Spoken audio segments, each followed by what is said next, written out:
A manual door? How quaint. And a real bell. Is this an abandoned theme park or what?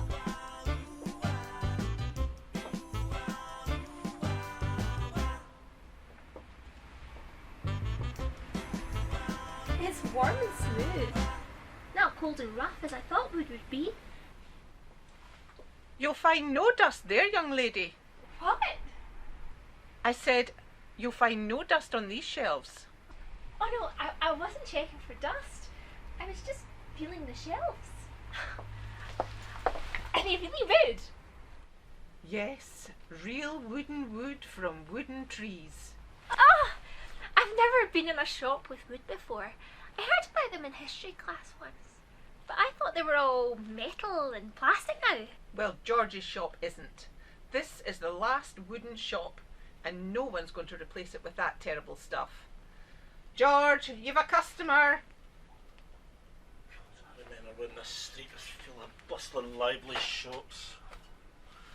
Each individually brightly painted shop fronts, each with their individual doorbells. Winifred, do you remember when the kids used to run up and down the street in the evening sun just to wait for their ice cream from Betty's shop next door? Aye, the only place along here that's not been turned plastic is the old storage garage opposite. What's that? That's because they found a robot in there. And due to those silly protection laws, work had to halt until that robot moved out under its own motivation. 6 months later and it's still sitting there. Funny how times change. Once it was protected bats holding up work. Now it's rusty robots.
Antiques Inspector for the Ministry.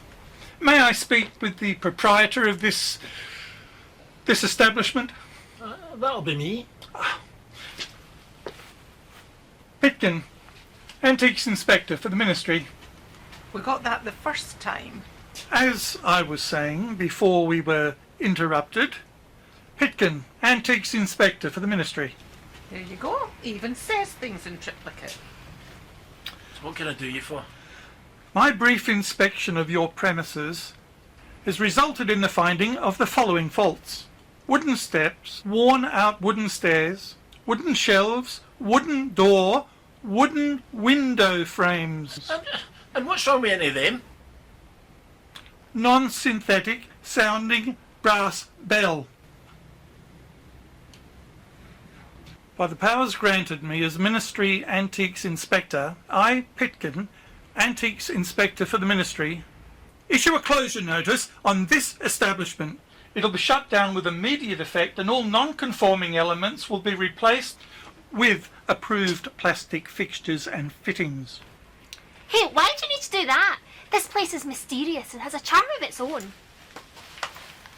If people wanted wood, they'd go to a tree museum. They should not be forced to unintentionally encounter it in their daily lives in, of all places, the safety of a shop.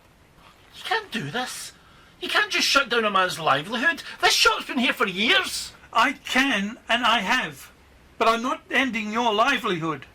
You just have to conform to regulations and then you can reopen your shop. The wood is part of this shop. It's its embodiment of its soul.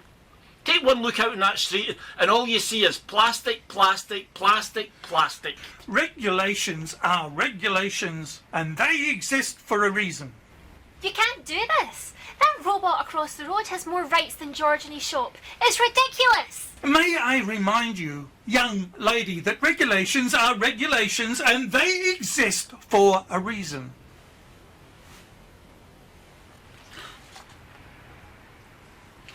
And I will return in 1 week to carry out an inspection after the required upgrades have been carried out.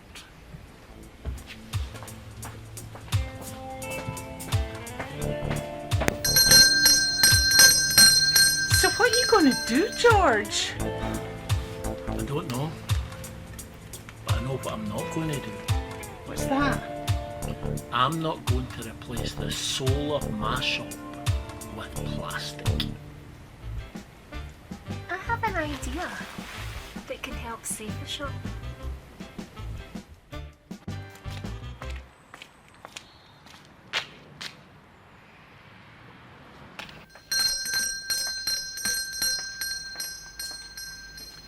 Pitkin, Antiques Inspector for the Ministry.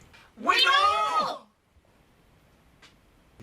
1 week ago, I visited this establishment and issued a closure notice and demanded some upgrades. We know.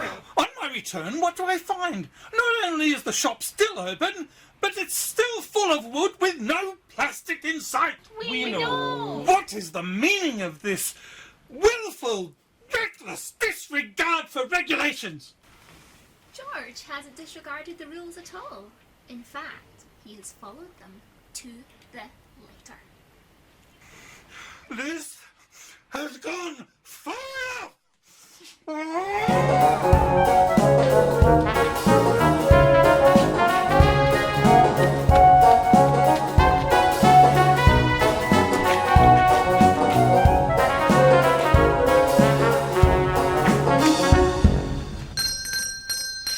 Officer Jenkins, by the powers granted in me, I, Pitkin, Antiques Inspector for the Ministry, order you to remove these people immediately so that I can carry out the closure of these premises!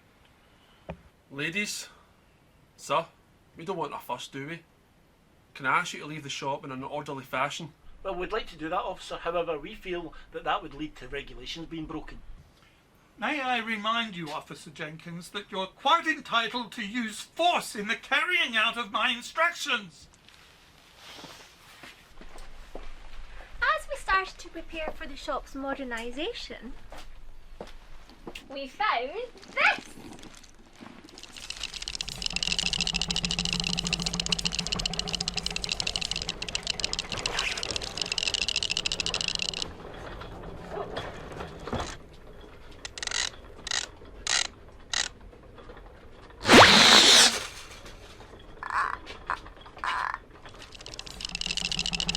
We named him Pitkin Boss in your honour, Mr. Pitkin.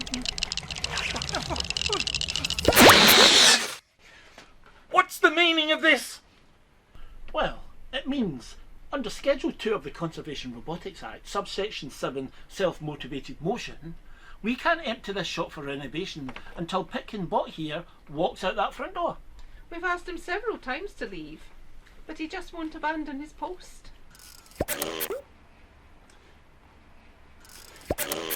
That's not a robot.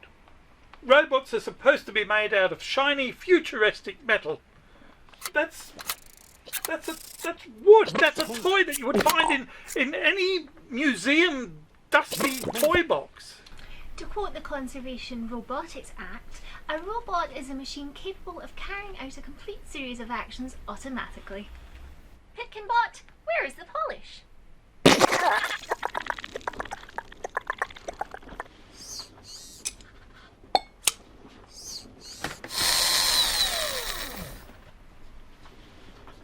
Officer, remove these people and that pile of junk from here.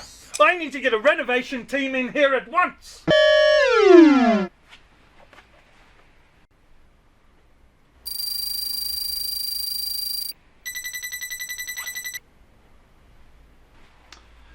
Sir, I'm arresting you for inciting the forced motivation of a conserved robot. But don't be so insolent, man. I'm Pitkin, Antiques Inspector for the Ministry. I'm the one who gives the orders to make sure that the regulations are carried out. Arrest them immediately.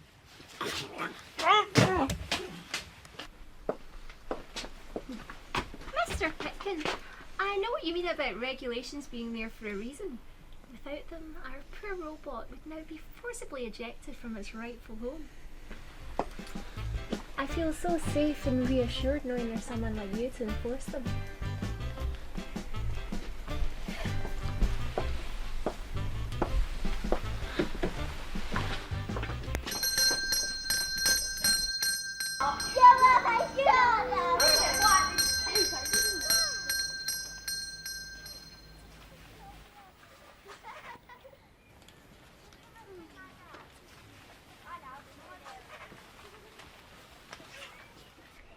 Where's your friend? He won't be bothering you again. However, there is something I'd like to know. What's that? I've known this place for years. My father used to bring me in when I was a child. And all that time, I've never seen a robot here. He's always been here. Just no altogether like that. He's the embodiment of this shop's very soul. It was Trish's idea. She built him from various items around the shop after she heard about the robot across the road. I mean, it was so clear that Pitkin would just live and die by the rules. There was no way he was ever going to break those precious rules. So, the only way to save the shop was to use these rules against him. I didn't expect it to turn into such a tourist attraction, though. Well, you appear to have really started something. I heard somebody applied to restore Betty's next door. And when that happens, maybe I could take you out for an ice cream.